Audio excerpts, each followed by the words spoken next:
Good afternoon. Welcome to CARE Ratings webinar on city gas distribution sector, propelling a cleaner growth. I am Amod Khanorkar, Senior Director of Infrastructure Ratings at CARE. I'll be host for the today's session, so also I'll be moderator for the panel discussion. We have with us some of the best industry experts to discuss the subject in detail. It is my pleasure to introduce them to you. I'll go in an alphabetical order. The first panelist for today is Mr. Nitesh Bhandari. Mr. Bhandari is the CFO of Gujarat Gas Limited. He is a chartered accountant with more than 24 years of experience. His specialization includes varied fields like account finalization, MIS, budgets, planning, forecasting, risk and governance. His responsibilities also include management and executive committees. Thanks a lot for joining us today, Mr. Bhandari. It's a pleasure to have you here. Thank you. Thank you. Our next speaker, sorry to interrupt. Your video is probably off. Oh, take it. Yeah. Okay now. Our next speaker is panelist is Mr. Poddar. Mr. Naresh Poddar is the CFO of Torrent Gas Private Limited. He has an extensive experience of over 25 years in the domain of oil and gas. He has managed cross-functional and multi-locational teams at conglomerates such as Torrent Gas, Adani Gas, and OMCs like Indian Oil, SR Oil, and regulator like PPAC. Key areas of his responsibilities include board and stakeholder management, amongst others. It's pleasure to have you with us, Mr. Poddar. Thanks a lot for joining today. Thank you. It's my pleasure. Our next panelist is Mr. Manglani, Suresh Manglani. He is yet to join, but should be joining us in another 10 minutes or so. Anyway, I'll go ahead and introduce him to you. Mr. Manglani is the CEO of Adani Total Gas Limited. He is also director on the board of Indian Oil Adani Gas Limited, which is a 50-50 JV between IOC and Adani Group. He is a seasoned professional with varied experience in the fields of CGD, gas marketing, RLNG, and petroleum retail business. In the past, he worked with RIL, MGL, and British Gas. He also holds leadership position in many professional bodies. The last speaker who had sort of confirmed but is not in a position to join is a gentleman from IGL. He sends his regrets, so apology for that. With that, we will go ahead with the webinar. Once again, a very warm welcome to all the panelists and the guests who have joined us today.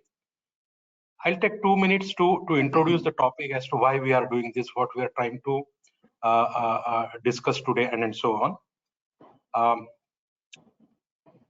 In terms of flow, after my initial comments in terms of flow, there's going to be a presentation from CARE rating side, and after that, we'll have panel discussion.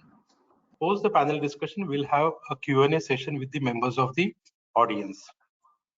Coming back to the theme for today, as all of us are aware, the energy industry is going through a massive transformation with increasing importance of cleaner fuel like natural gas.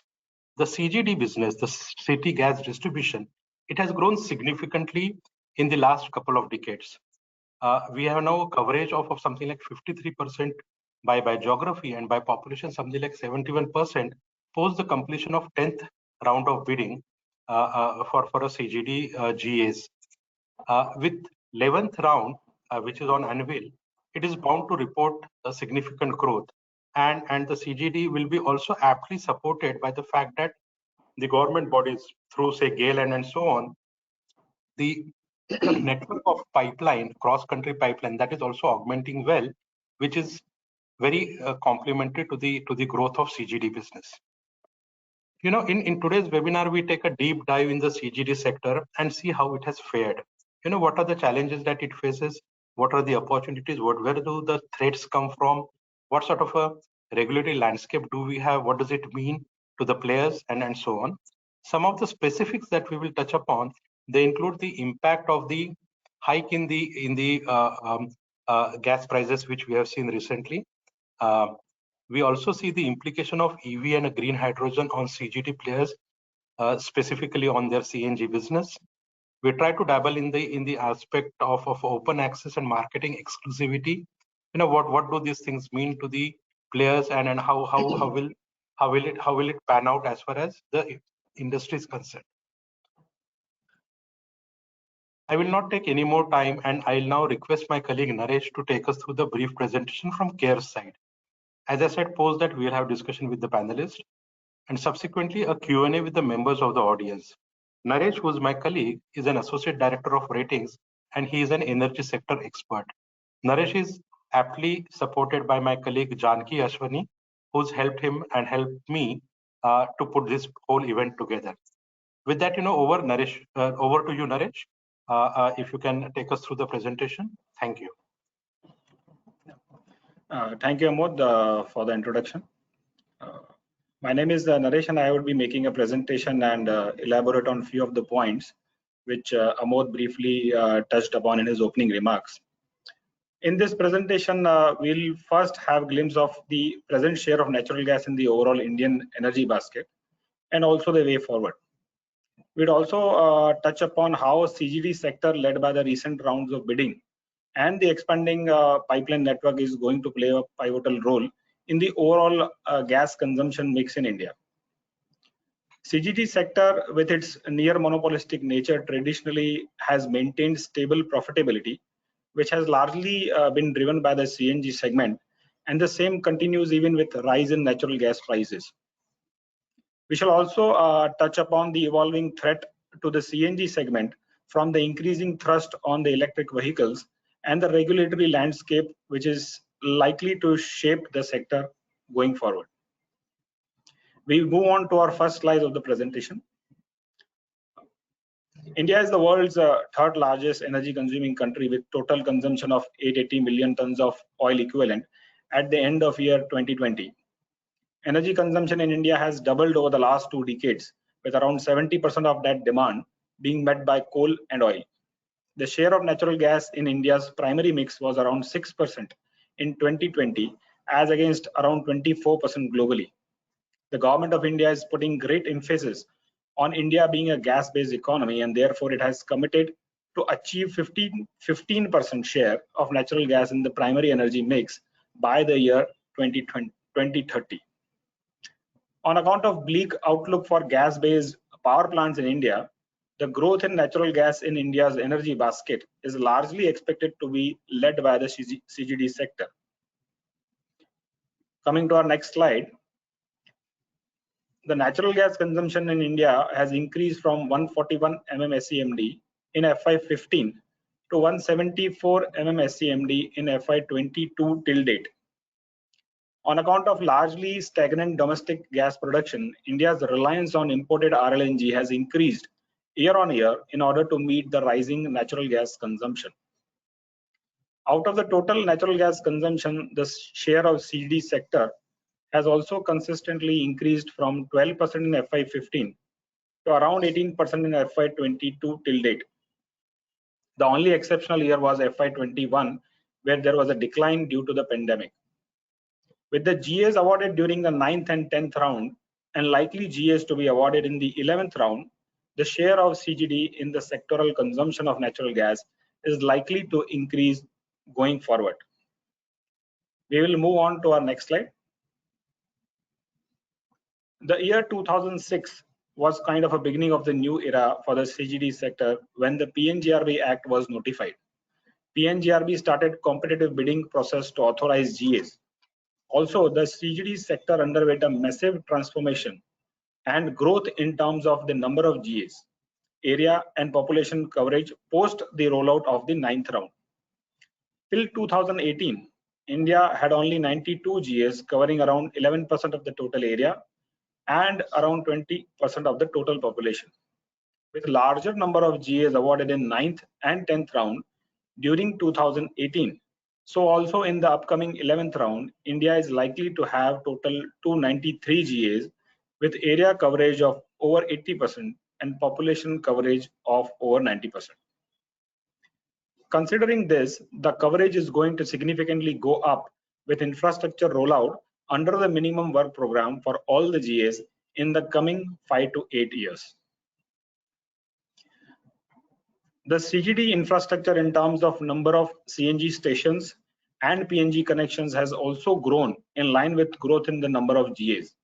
The number of CNG stations have grown by around 25% CAGR over the past 5 to 6 years, whereas the number of domestic PNG connections have grown by around 20% as against 5 to 6% growth in infrastructure for traditional fuels.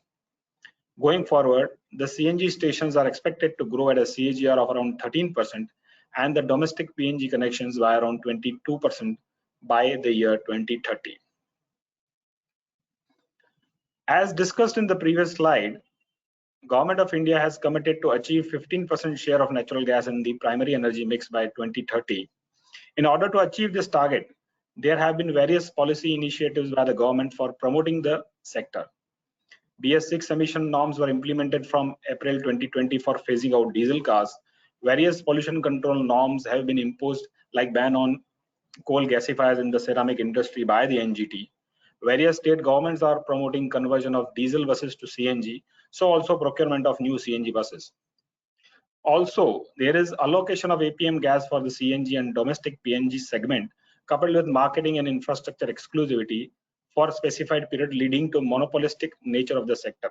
Lastly, in terms of price economics, CNG and domestic pipeline gas is cheaper compared with liquid fuels or LPG.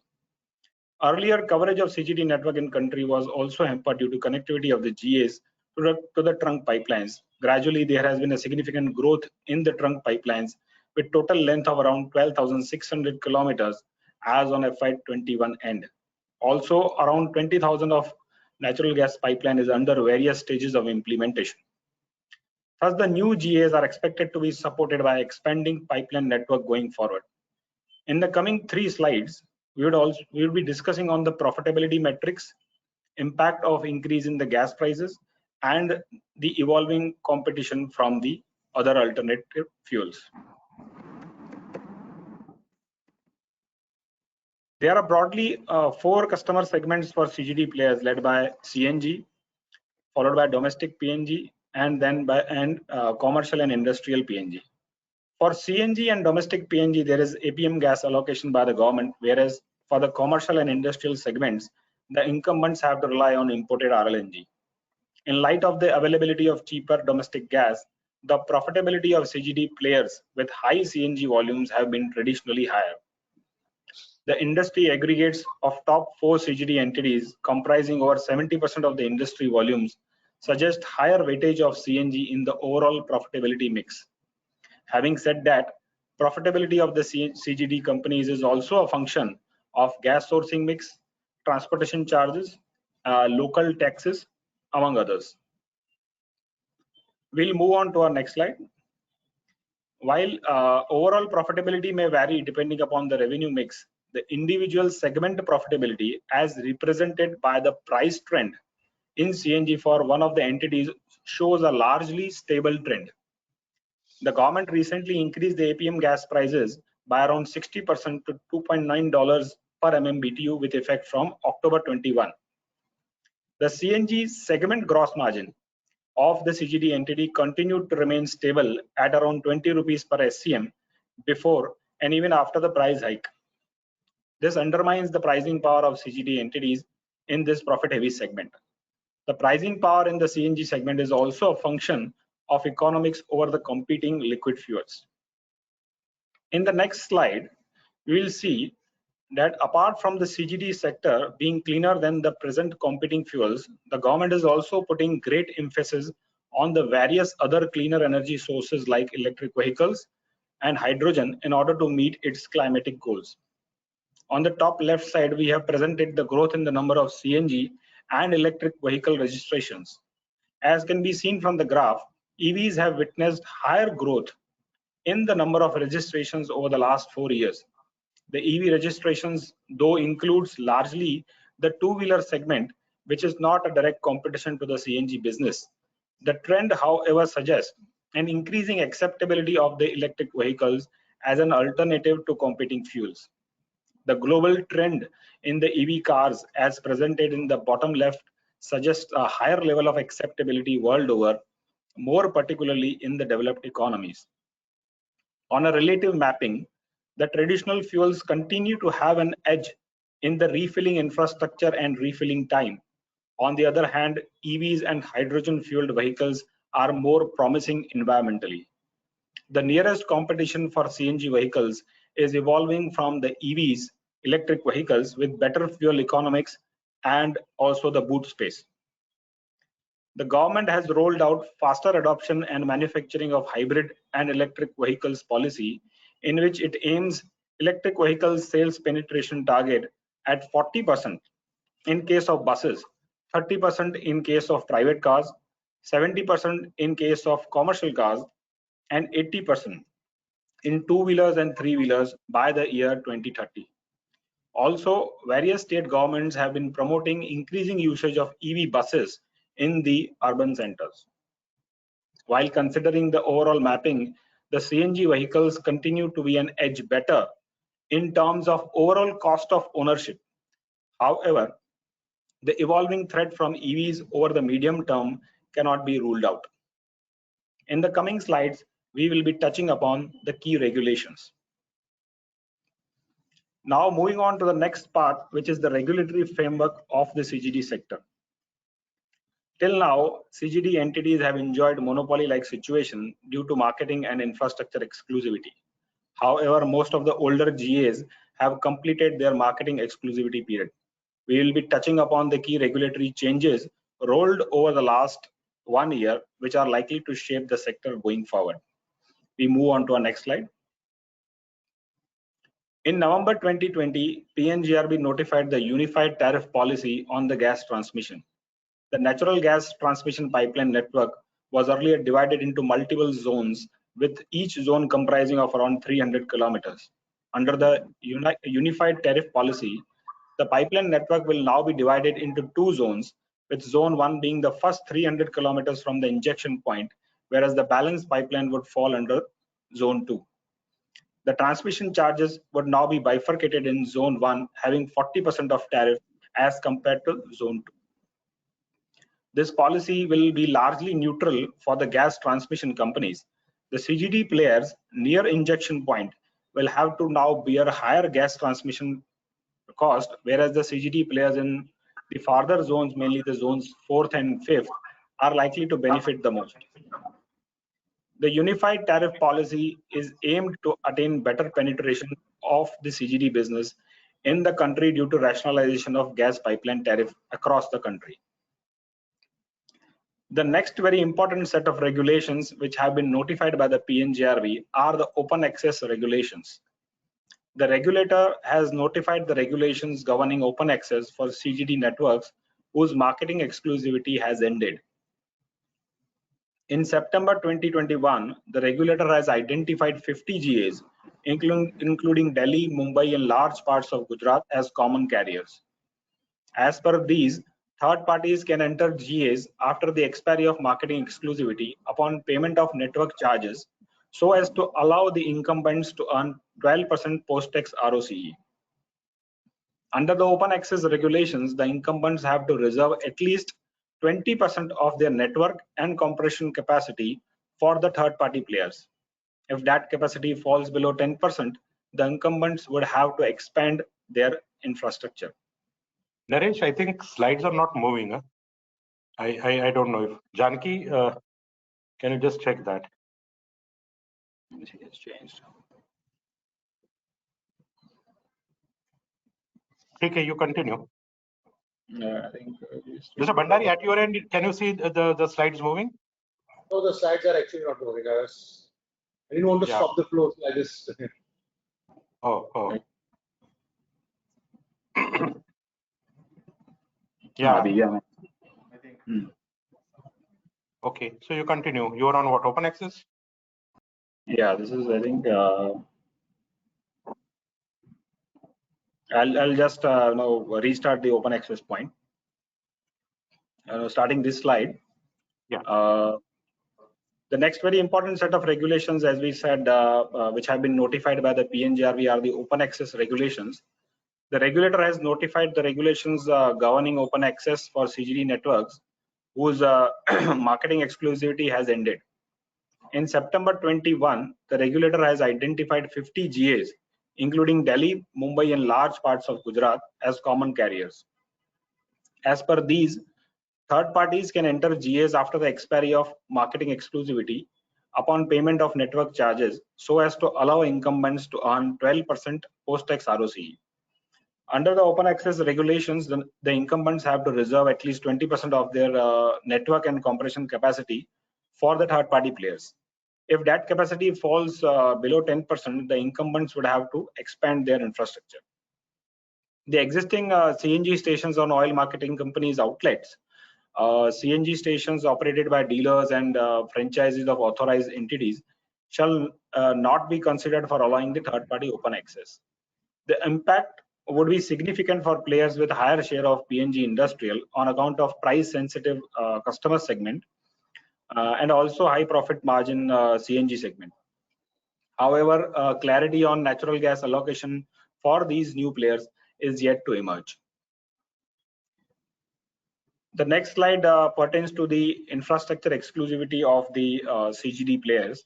In June 21, the regulator sought the views of stakeholders on the interpretation of network exclusivity, establishment and operation of LNG stations, as well as supply of natural gas, including LNG, by any entity through virtual mode, by cascades, or any mode other than the pipeline in an authorized GA. If this move is implemented, it would change the rules for exclusivity in the CGD sector, and new entrants would get easy access to the authorized GAs, especially the high profit margin CNG segment. Huge investments are planned in the CGD sector in the coming years, and any such change in the definition of infrastructure exclusivity may derail planned investment in the sector by the existing CGD entities. Summing up, I think it's not moving. Go back in there. Some issue.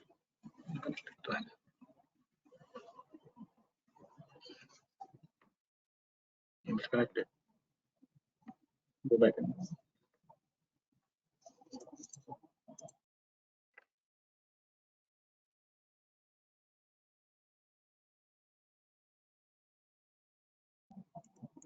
Yeah, some of the key takeaways.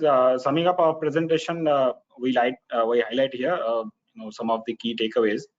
The next 5 to 8 years is going to see significant ramp up in the area and population coverage with the rollout of the minimum work program.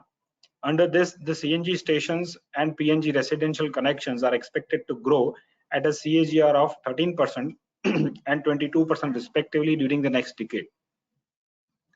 Further, the expanding pipeline network would aid in the growth of CGD coverage. Also, the profitability of CGD players is expected to be able to be stable with the significant pricing power which they have. While CNG continues to be better than competing fuels at present, there is an evolving threat from electric vehicles due to the policy thrust of the government. And the recent regulations are expected to bring in more competition into the sector going forward.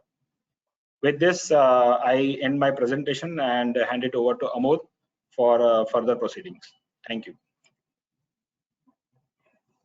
Thanks, Naresh. That was a nice presentation, but for that technical glitch, where the slides somehow did not move. But hopefully, the members of audience could get a sense of what we're trying to convey. With that, we'll start our panel discussion. I'll be the moderator for the session. Mr. Manglani is not yet joined. He should be joining us anytime. So we will proceed. Mr. Bhandari, my first question is to you, and then your company is one of the old player in the sector. Considering the way LNG prices have moved, and they have moved significantly, I wanted to ask you in terms of what type of flexibility do you have in terms of passing this on to the price sensitive segments like industrial and commercial customers. What is the ease? What is the lag with which you pass on? Do you absorb some part of it, and so on and so forth? How's been the journey so far as that aspect is concerned? So LNG prices are governed internationally, and so any increase or decrease is a transparent thing which is known to to the customers as well, and therefore it is much more easier and palatable to pass on the increase to the customers. For example, in the current scenario, the energy prices are increasing internationally, globally, everywhere. So our customers are also sort of not at loss because of this increase in price, because they can compete equally globally wherever it is required, and because the energy prices are going up globally. Also, what is happening is, the good part is we are in Gujarat, wherein customers have over a period of time they have evolved with us, and they understand the gas market much better, and therefore they keep a tab on the pricing and also the gas pricing levels wherever required, and that actually helps in passing it on to the customers, because they are equally aware and have an idea about how the gas market or gas pricing is actually moving. The good part out here, or important part out here, is that it's basically a spot that has moved or increased significantly over the past few months, and therefore it is important that we maintain a balance between the long-term contracts and the spot contracts, because the long-term contracts continue to be at a percentage of Brent, and the price moves with the Brent, which is as good as the alternate fuels. The spot is something which is basically a demand supply factor, and therefore, and the surge currently, which is an anomaly which we expect to get corrected over a period of next month or two, that would get corrected. But that is because it's a smaller portion of the total gas cost, it's much more easier to pass it on. The fact is basically that we are an infrastructure business. We are with the customers over a longer period of time. So while it is easier, or it may sound that is simple, and we do reserve all rights to pass on the cost of gas to the customers, we also want to make sure that we don't increase their pain by trying to get greedy in this particular point of time where the gas prices are already increasing. So Yes. we also would like to make sure that we stay with the customer, and it's a win-win, and we pass on to just ensure that we earn a decent or reasonable margin. The sourcing model, efficient sourcing model, as I said, is a mix of around 70-30. That actually helps in the entire system in terms of the price. 70 is long-term and 30 is spot.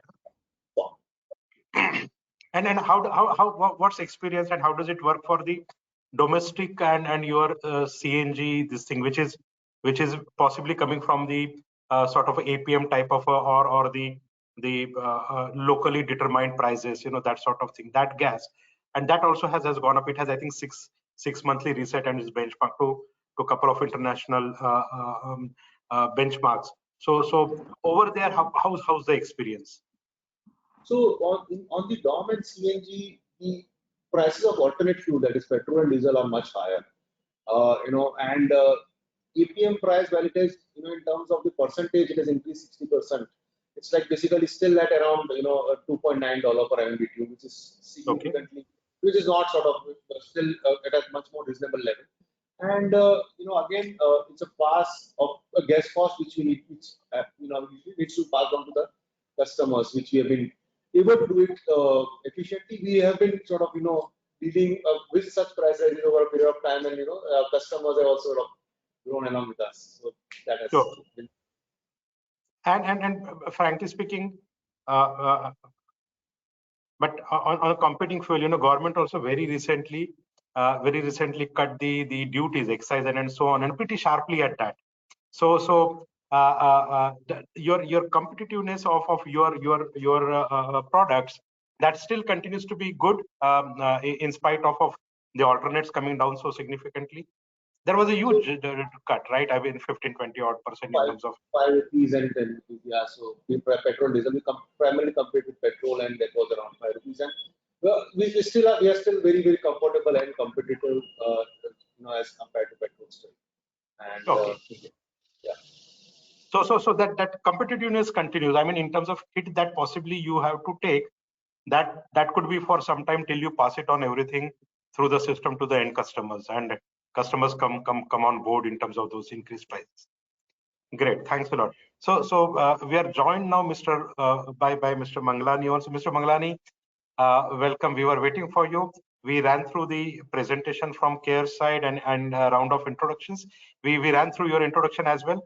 So currently we are in a panel discussion, and I'll come to you in terms of my questions. So Mr. Poddar, let me come to you now, and you are in a mode of capex and so on. So 2-3 things I wanted to understand from your side. We had this COVID, and in the first wave of COVID, government allowed extension of time in terms of minimum work program that you commit to do while bidding, and I think something like 130 days were permitted. But second wave, I think they did not do anything, and there was no extension. So what is the experience? Are you able to manage it, and are you able to meet your commitments that you give to the regulator while bidding, and achieve those in spite of no extension in the second wave? See, even on the first wave, I think this 130 days is what has been granted by the regulator. I think Yes. there is an industry consensus that that is not enough. Well, this COVID cannot be looked as a pure a sort of health pandemic which impacted for 130 days. It has so many behavioral implications in terms of people not comfortable with outsider coming to their home, government officers were not available. So there is a wider representation from industry to the ministry as well as regulator. Even the first wave 130 day is not enough. You have to means we can do some sort of pipeline activity, CNG station, but when it comes to domestic connection, you need to go inside the consumer home, and that is Yes. not just a matter of 130 days. It has in many geography, in many areas, that is even continuing today, where the society itself is not comfortable with lot of workers or etc. moving to the society. So I think that understanding and appreciation is there with the policymakers and regulator, where even for the first wave, we are sure that they will consider positively for a reasonable force measure period. And I'm sure there would be something for second wave in similar line. I think there has been some decision making vacuum at PNGRB because of lack of enough quorum, which is preventing both of this decision. So we will certainly have some more relief on both of this count. And I'm sure means during pandemic, obviously that time has been permanently lost. So whatever could not be done in terms of execution has not been done. But being a sort of very long-term committed player in the industry, we are in the catch-up mode, both in terms of ramping up our infrastructure and approaching to the consumer. So there has been fairly good success in terms of catching up on the steel pipeline, building up the CNG station, means activity which we could do. There has been some lagging still in terms of domestic connection, where, as I say, apart from capex, it is a more a behavioral side as well, which has a psychological implication. But I am sure that industry will catch up, and a genuine relief will certainly come from the policymakers. So So with you're the on. yeah, So sorry. you So I'm saying with the combination of these two things, I'm sure the we would regain the track. Yeah. So you expect something will come for the second wave problem also in terms of extension and some relief there. The talks are on. Huh? We can't hear you. Sorry. I'm saying there should not be any doubt that it won't come because it has been a Okay. force measure. Okay. Okay. So let me now come to the aspect of uh,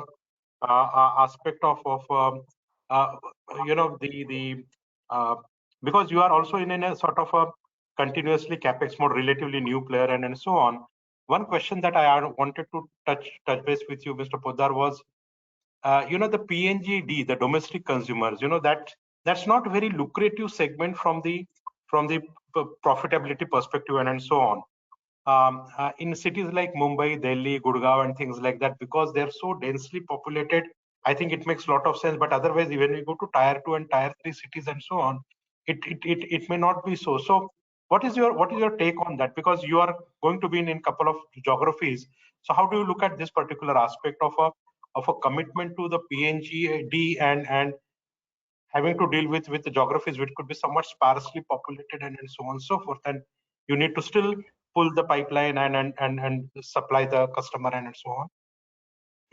I think this is something which is again more of a perception issue. So see, from last so many years, PNGD was competing with the subsidized LPG.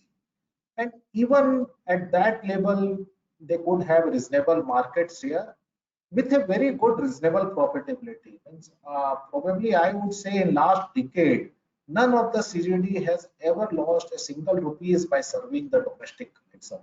It's not the question of P&L which is in doubt in PNGD, where from I believe Okay. you will answer.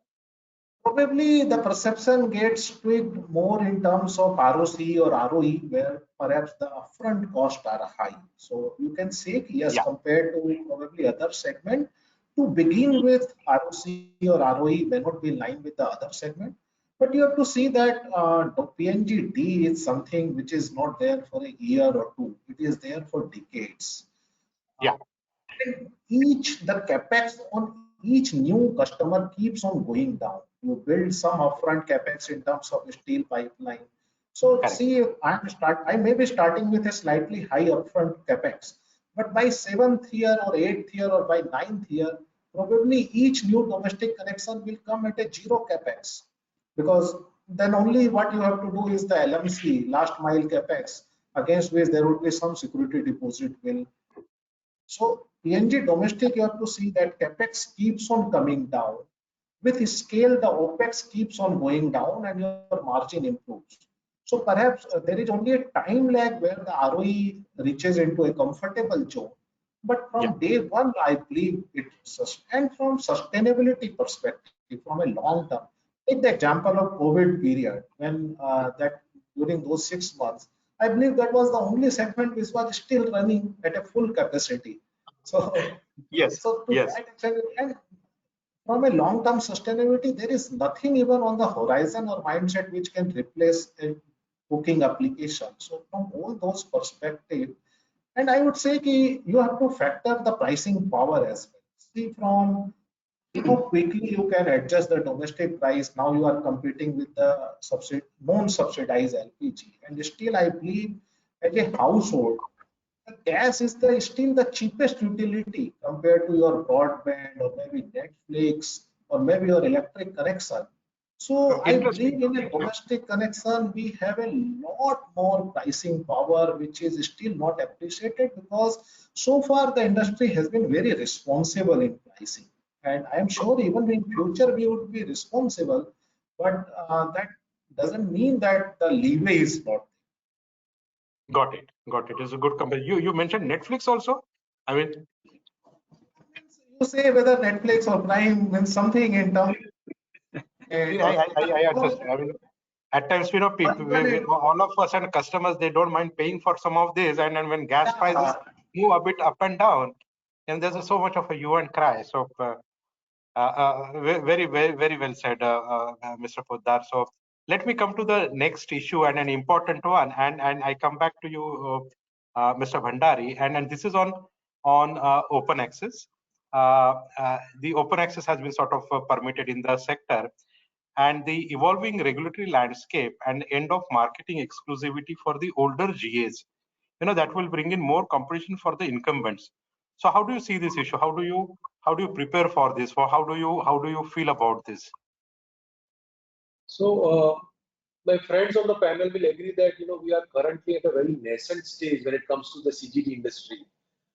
We are in a stage where we are still on the bidding round. We are bidding for the new licenses, and there is a lot of capital, like in any infrastructure project. There is a lot of capital investment that needs to be put in upfront out here.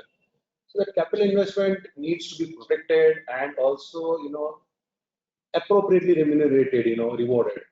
And at the same time, we also need to ensure that the capital keeps going to this CGD sector over a period of time. So somewhere, the only thought is, while the marketing exclusivity at time will have to end, the end needs to be decided judiciously. Keeping all the parameters into account, and also at the same time avoiding the duplication of infrastructure, pipeline infrastructure and other things over a period of time. Having said that, internationally also we've seen that incumbents still retain more than 80% of the market size or market share. Okay. In fact, I was going to come to that. How's the international experience? How was the readings over there? So good that you brought it out.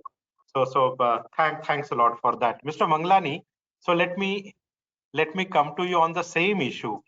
Of competition on account of open access. The price sensitive commercial and industrial and PNG space and a profit heavy CNG. This could be the first targets of new players who enter into the existing GAs. So if it so happens, what could be the sort of revenue slippages, and how would incumbent handle that competition if it actually happens? While Mr. Bhandari said that possibly it may not so, and then 80% of the customers you still retain, but should it become like this, that you are through with your exclusivity and competition comes in and tries to target your most profitable segments? So what type of implication can it have on your business, on your P&L and so on? Yeah.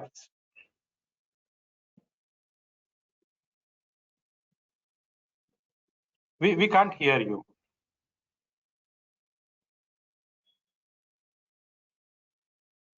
Mm-hmm. There will be a mute button on the panel right side. A symbol of mic. Am I audible now? Yes. Yeah. Okay. So good afternoon, Amod, and thank you for having me on your this very critical session. Thank you to CARE as inviting me, and also inviting good friends, from industry. I'm sure all of them. See, Naresh, geographically also, I think they are in vicinity, if I'm not wrong. It so happened, when we said let's get panelists, and somehow it so happened that all of you are, I think, if I'm not wrong, are in Ahmedabad. Yes, and yes. About to be friends, so please, yeah. Ahmedabad session in that sense. So thank you once again, I think, inviting ATGL and giving this space to us to share our perspective. My colleague shared very right perspective that open access currently is certainly at a very, very initial stage of, I would say, in fact, even the regulator itself is preparing. On the other hand, there are some entities who have been seeking their own reliefs, etc., the grievances which they have with the open access regime, which is going to be coming up. Even if you assume that open access is coming, the point of view was absolutely correct that it will be the 20% which will be eventually will be open up. 80% will still remain with the authorized entity. Our belief has always been that whenever in whichever sector open access has happened, if you see there has been a broad base of the whole business itself. You can take any industry, whether it is a banking, insurance, or the mobility. Every sector has seen a significant broad basing of the business, which has in fact benefited the incumbent entity. There could be an initial fear psycho that my percent, this 20% will completely go away. I think everyone, the customer always would like to be with the owner of infrastructure, as long as owner is providing a good customer care, good customer servicing, as well as the competitive pricing. Now, all of us today, what we are providing, as Naresh was rightly saying, in fact, while there is no regulated price from a regulator, because it only regulates the network tariff or the CNG compression charge, but we all have, in one way or other, there is a bar for us to how much we can put the price to the customer. There are alternate fuels which we are competing, and in fact, every CGD entity is not only competing with alternate fuel but also providing further saving vis-a-vis competitive fuel, because he has to put in some upfront capital cost. So in my view, I think each one of us, wherever in our areas are open, would be able to do ring fencing to the extent we could all do, provide much better customer service than we are providing today, perhaps, though everyone is gearing up to provide the better and better customer service, customer delightness. We would be able to ring fence significantly, and even if some customers are going, you will see some new customers coming, because initially the the third party who will be going to be coming in that area, he will be broad basing the market as well. So today, if let's say some of the CGDs are not able to convert solid to the gas, maybe there is some ways the incumbent who's coming, they may be actually able to pierce through some innovative solutions which we are not able to do, and ultimately eventually your market gets broad based and you get much better businesses. So in my view, I think it's going to be a win-win solution even if tomorrow open access is coming. It is not something which you should be so much of a worried about that 20% will 100% go away. 20% also is available to you to ring fence yourself by being much better caring entity as well as providing better competitive prices. Got it. Thanks a lot. So I think important point that you made is possibly the new player who comes in also will expand the market and so on. So and it's possibly not going to impact you as dramatically as people tend to think or as market tends to think. Very interesting point. So let me again on same issue come to Mr. Poddar and try to understand. We have seen open access issue in the power sector. And frankly speaking, in the power sector, it has not been very successful. It has not been as successful as all the stakeholders possibly would have wanted it to be. Way back in 2003, when the Electricity Act was enacted, E8 2003, and open access and competition was the buzzword there. It has not really been very successful in power sector. What is your sense as far as the gas sector is concerned? How do you think this will pan out in your view, in your opinion? I will fully agree with Manglani sir's view that while it is a welcome step, we as an incumbent are neither fearful. In fact, we would be welcoming this success. But to be very honest, see, this CGD is not is gradually evolving in nature of a service industry. We are, as Manglani sir say, it is more about customer services, particularly in the PNG segment. And the nature of gas industry, if you see from a supply chain perspective, you are contracting an LNG cargo in an overseas market, then you are contracting a SAFE, then you are contracting capacity in the LNG terminal, then you are contracting capacity in the pipeline, and on top of that, you have a CNG network. All these contracts are mostly in the nature of take or pay. Whereas your end user is having no obligation, sort of. He can come at any point of time, can move any point of time. So more than a commodity, it becomes a more of a sort of service where we are managing the entire back chain and serving the end user. So probably my belief is that the sector composition right now, the structure is there where there is not much of scope for a pure marketeer kind of people, where he has to deal with 5-6 stakeholders who are the owner of infrastructure. He can commit so much at different place, and he can afford to have an open-ended sales side regime. So, and I believe the regulatory framework is still yet is evolving, and it has yet to reach its maturity. So probably at this stage, the sector or the regulatory framework or the consumer are not ready, or even since there is no game plan even for a pure market here, so we have to wait for that thing to come. Okay, so good to know. Not an immediate threat is what you said, and something very important that you said, that in terms of service, I think that is going to be increasingly a differentiator, and that will uh, ensure that stickiness of the customer continues with the incumbent service provider. So very valid point. I think that is something that we have seen in sector after sector in terms of quality of service and so on. So at times people will be willing to pay something extra, a bit of a little premium if they have to, but for continuity of service and quality of service. Very valid points. Thanks a lot for that. Let me then again quickly come back to Mr. Bhandari, and let me touch upon the way the energy sector is changing with renewables and electric vehicles and green hydrogen and so on. Government is heavily pushing as far as EVs are concerned, and maybe rightly so, considering the climate impact and the commitments that we make to ourselves, to our society, and to the nation as well as on the international arena in terms of latest being the COP26.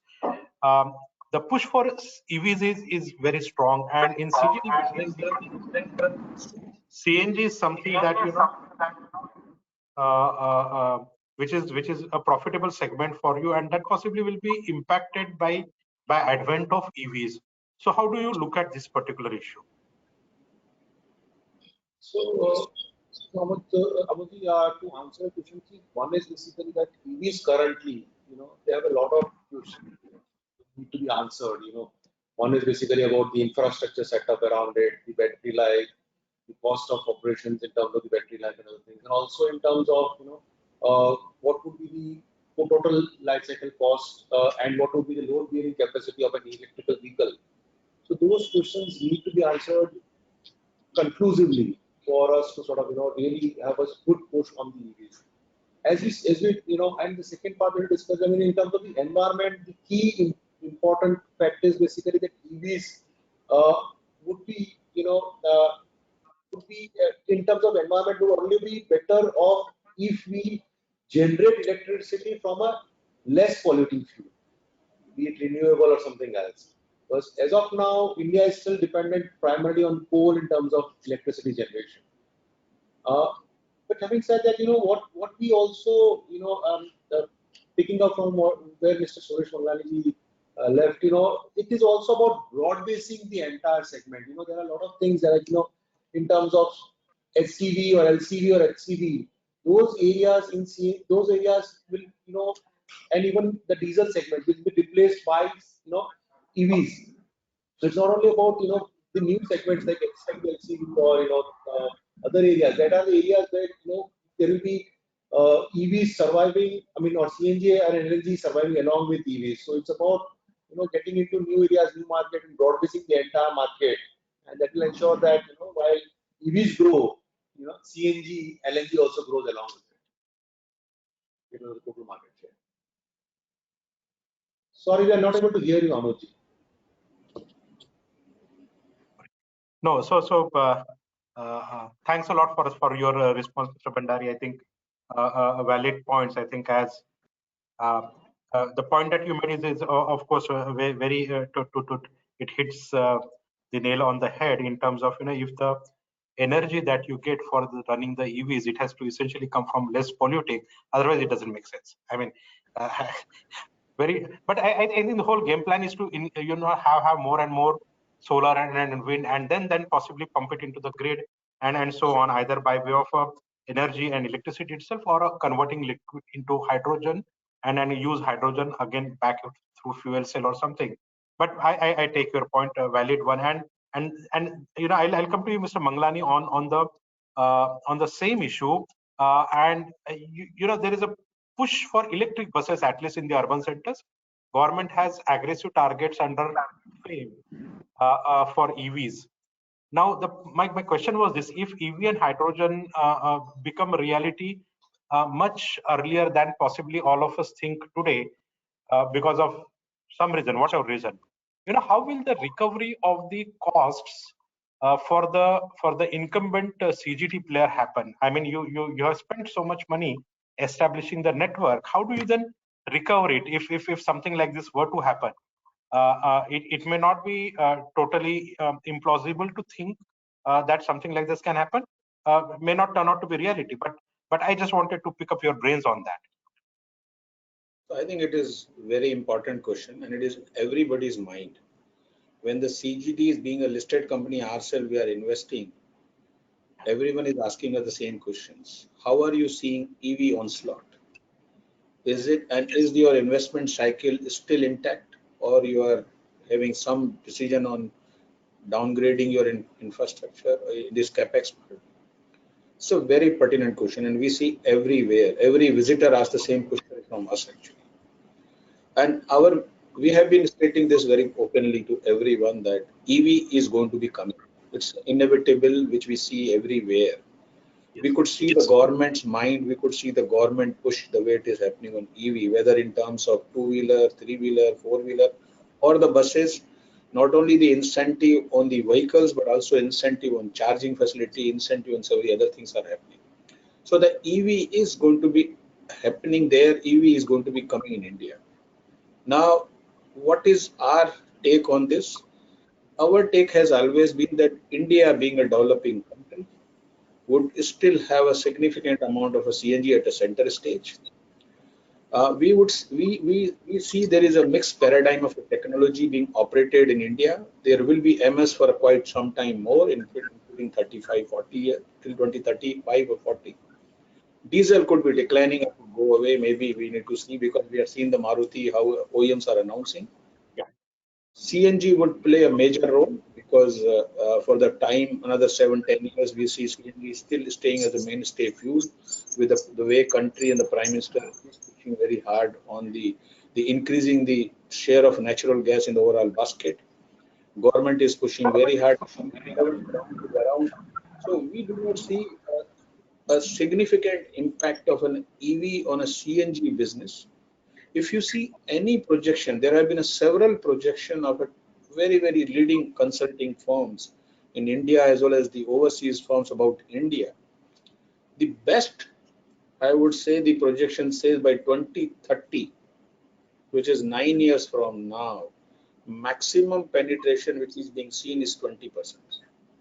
That again, when it's a two-wheeler is of course much higher significant penetration. That has never been our market. India also has not seen so far the side effect of an EV. So once we start experiencing, there will be a lot of things which will be experienced by the people, whether the buses or the four-wheelers, whether the battery disposal issues or the acceleration issues, several things will be experienced. So we believe EV will come in the buses, CNG will be in the buses, LNG could come as another transport fuel as a buses. There is going to be a mixed technology paradigm. We do not see that as a major threat which will actually shaken up our current projection of whatever we are given in terms of a business volume or the profitability part. And as earlier also I said, as more the technology is coming, more market base increases, we get much higher market to penetrate actually. Okay. No, we sort of agree, and frankly speaking, we debated this issue internally quite a bit in terms of what happens to all players like some of you if EVs do come through, and then possibly we thought, CNG came into vogue because of competitiveness in terms of pricing and the clean nature of the fuel, and if EV is going to also bring same value proposition in that sense, first to get knocked off will be petrol and diesel vehicles rather than a CNG in some manner or so. So we agree. So thanks a lot for these inputs. And Poddar Sahab, on same issue, what will be your take in terms of EVs and their impact on businesses like yours? You will concur. You will have some differing point of view. I just wanted to understand your position as well. So, no, I will fully agree. Whereas the only can be that the market share would be shared by different fuels. See, so CNG is already competing with petrol, diesel. At some point of time, diesel was the favorite. And a lot of petrol vehicle moved out. Now the diesel almost in a passenger car segment is almost a no. Whereas most leading OEM has stopped making the diesel car. So that way the fuel has cycled. So this market share penetration can be different in the different segment. Probably the passenger car CNG can be more preferred than EV or maybe the buses. But as a whole, I do agree that each fuel will have their own segment because each have some different characteristics, some different consumer comfort. So in that sense, we are also fully confident that CNG as a transportation fuel is going to be there. Albeit the sector or the segment which it's serving, the share can keep on changing. So like to begin with, it was a primary choice for the passenger car. Of late, the LCVs and SCVs are coming out to be a new segment where most of the like Maruti, that new Ash car or the 18 tonner, 14 tonner. So they are becoming now a very preferred kind of consumer segment, which we are very aggressively targeting with a very good response. So I would say that based on the fuel characteristics and the consumer convenience it is serving, that segmental rotation will keep on happening. But CNG as a transportation fuel have its own strength in terms of cleanliness, acceleration, price, durability. So, and never ever CGD is targeting sort of a claiming that we would be serving, say, highest share. So we know that we would be serving a particular market segment and which we feel that even in a long term we will continue to serve. Very, very nicely put, boss. Very nicely put. Amod, I can just add one more thing, Amod. Please. Yes. You know, the projection which I give you, that is only for the newer vehicle which will be coming in the market. So it is not the current existing vehicle. The CNG is has a beauty of a fuel that it can be retrofitted in the existing vehicles as well. And Yes. India has 34 million vehicles, by the way, now, which will be the much bigger base as India is now with 11th round coming in and 9th and 10th round expanding to 400 districts. You are seeing crest and cross anywhere to anywhere. CNG is now available. So that transition of CNG, which has happened from earlier localized fuel to now the decentralized fuel, Yes. I think is also allowing people to freely convert their vehicle to CNG. So we would see a much bigger market in the times to come as CNG stations keep coming up across all the entire country. Very well put. I mean, CNG now has crossed the hump in terms of critical mass and so on and so forth, and the existing stock of MS and diesel vehicles that who would possibly want to get onto latch onto CNG. So very well put, all three of you. Thanks a lot for that. I'm afraid, we frankly speaking are almost 1 hour into the event, and we will have to sort of in terms of a panel discussion, we'll have to possibly stop here. Thanks a lot to all three of you. It's been wonderful. What we do now is this: we throw the discussion open to the members of the audience. My request to the audience will be that there's a window on your screen where you can punch in your question, and if you are directing your question to any particular panelist, kindly indicate that, and we will read it out to that particular gentleman. Some questions have already come through. I can see that.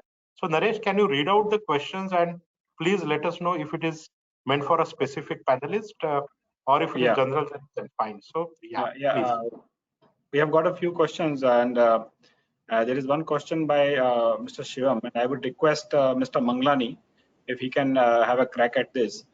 His question is, any issue in the APM gas allocation for the CNG and PNG domestic segment, or have there been any cases where the CNG or the residential plants would have been shaved off because of short supply, or going forward, would domestic gas production would be catching up with the the pace at which the CGD network or coverage is to be expanded? So any issues on the APM gas allocation at present, or if you foresee in future? That is his question.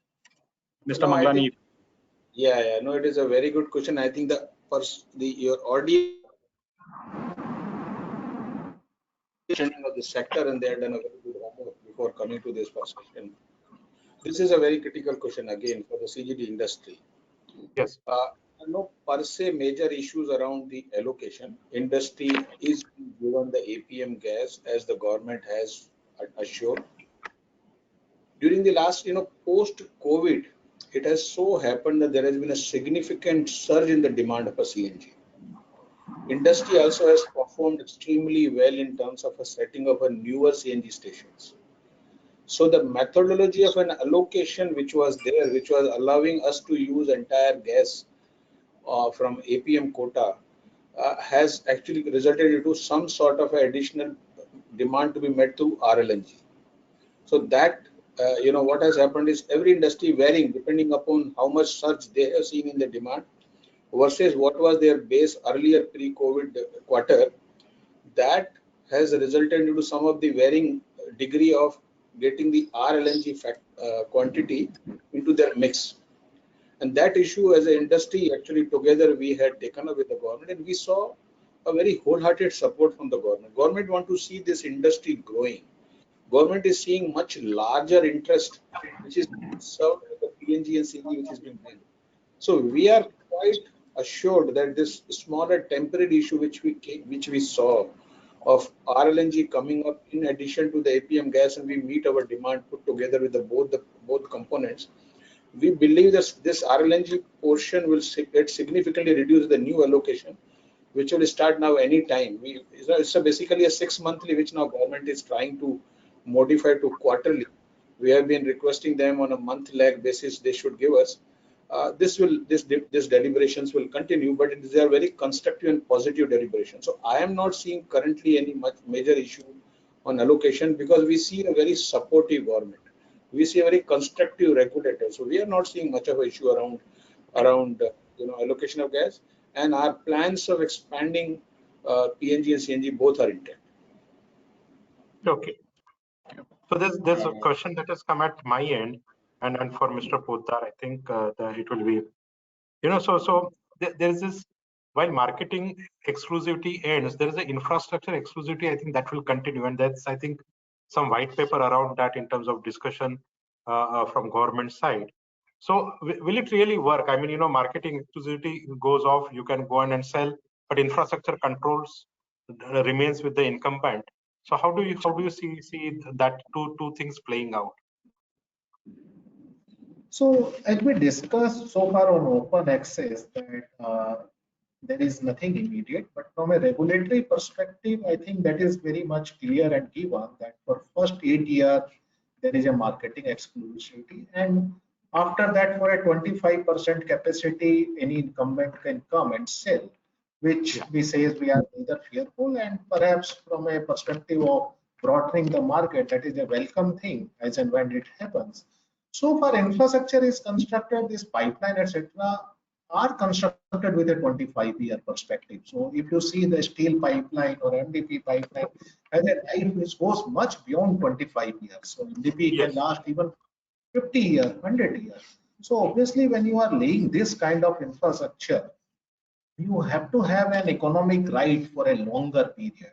So while that infrastructure is available for anybody to use, if he can provide a better service than incumbent, but the infrastructure per se itself has a life which goes much beyond 25 years. So probably in our judgment, 25 years may be a regulatory period, but if you really look, this becomes a perpetuity. So there is no kind of capex support which is provided by the regulator, or there is no obligation to transfer this infrastructure to somebody. So if I am building the infrastructure, I am maintaining for 25 years, we don't see anything that somebody can build the parallel infrastructure. Means that would be infructuous. So for all practical purpose, this infrastructure thing is a perpetuity, even without regulation. So, and the infrastructure itself has an economic life which goes beyond 25 years. So I believe for a sector like CGD, a 25-year of infrastructure exclusivity is a must. It's otherwise, no point in building infrastructure for such a long period. Got it. But quickly, let me again pick up your brains on this. And when you bid, and when you, I mean, all three of you are here, and when you do modeling, and then that's how the numbers will come out when you bid. So the recovery of the asset that you deploy, I mean, the full recovery of the cost and return around that, you will typically do it around what time frame? 10 years, 15 years, 20 years, sort of. So while economic life, I agree, it sort of is much longer. But for you, would you have recovered your asset? Unlike any project, in a typical project where you put entire capex upfront, and then after a commissioning, say a power plant, after 4 years you will commission a power plant, and then the revenue will flow. In CGD project, the capex and opex go hand in hand. From year one, you start doing capex, which runs for next 20 years, and at the same time, your revenue keeps on coming. So it is very difficult to put a time frame on a year one capex when you will recover that money, because that, as I say, and each year the marginal capex for connecting a new customer keeps on going down. So I don't know, means everybody must have their own model of bidding, but I would say that while bidding or etc., certainly you need to have a longer outlook, but at the same time you have to see that it is not a capex, which is capex cycle which is finishing say by 3rd year, and then you have only the revenue. You will have capex in 4th year, 5th year, 6th year, even in the 15th year. So Yes. difficult to say what kind of model everybody is putting, but the idea is that the capex and opex goes continue. Each new capex perhaps is more productive than the baseline capex. So all those factors has to go into the modeling and your assessment of the GE. Thanks a lot. Very well. Very well. Yeah. Bhandari Saab, I think there is one question. I think I would like to pass on to you. And there is this aspect of a unified tariff policy as far as transmission is concerned. And so, what sort of impact do you see on the incumbents if this is implemented? In terms of your transmission charges. So, I mean, if I look at it currently, transmission cost is actually not a very significant part of the total gas cost. It's sort of relatively a smaller portion of the total gas cost, the bundled cost. And therefore, I mean, in all fairness, we should be able to sort of pass on the increase in cost, if at all, to our customers. But as of now, we have this new Mundra terminal that has come up, which is sort of now operational. And so, if I look at it from Gujarat gas perspective, it is sort of it is within that range. To our key market is Morbi, and therefore we might we would be different, not be worse off from what we are currently paying as transmission cost. We might actually have a small positive surprise out. Got it. Thanks a lot. So, Naresh, any more questions from your side? We are almost 1 hour, 1.25 hours into the event. Any questions from you? Just two quick questions. There's one question from Mr. Anshuman Singh. He's from Tata Capital, and I would request Mr. Bhandari if he can take this. His question is open access feasible given gas prices are almost similar for all the players, and new players will have to pay network charges too at the rate of 12% of ROCE. So how is it be economical to the new players to enter? See, I mean, I think it's a bad question for Mr. Bhandari. I mean, how can he really say कि मेरे साथ कोई compete करने का मैं तरीका कैसे बताऊं? I mean, sorry. I mean, no, I mean, but the current market, where is the spot prices, which is the incremental cost. See, basically, you have a long-term contract and you have a spot contract. Spot is basically to meet the incremental demand or that sort of a thing. So the way we see it is a new person coming in will primarily have an incremental gas cost or a spot cost that is coming in terms of the gas cost. So he will actually be as of now having a higher cost of gas as well when it gets into the market.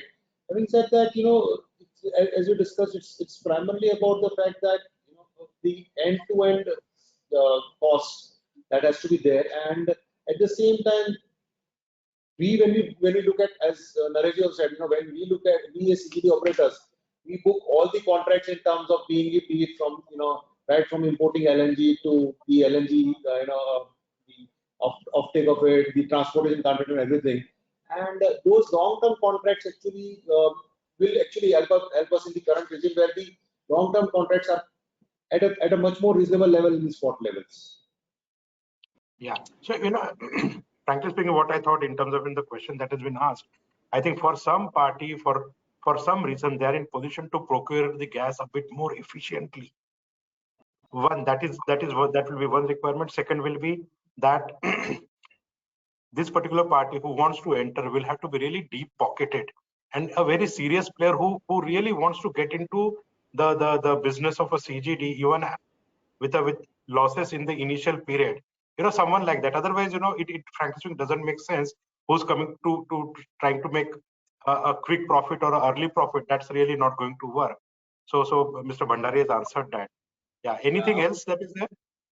Sorry. Just one part is basically that the existing incumbent is still there, so he will have to continue discounting it throughout that part, just to make sure that the customers stay with him. Yeah. So true. Yeah, Naresh, anything else? Any more questions? The one last thing, I think Mr. Poddar actually touched upon it a bit. And just an additional thing to this is one question from Mr. Yogendra Gaurav. His question is effect of high steel prices in the short to medium term on the minimum work program. As Mr. Poddar said, the capex would be gradual, but any effect you see on the capital budgeting of these high steel prices?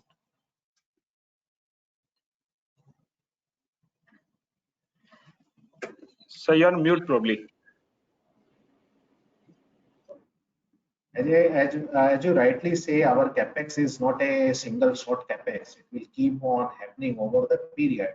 And obviously, any increase in, if there is increase in steel price, our procurement cost of steel prices will go up.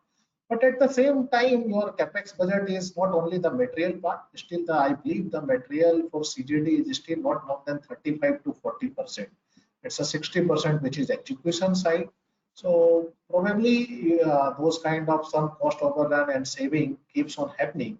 So if your material is rising, you have to see how you can optimize your execution side, which I believe there is probably a lot more scope to have the efficiency on the execution side. So probably in a longer term, we don't see much of impact on say steel or even to that extent MDP.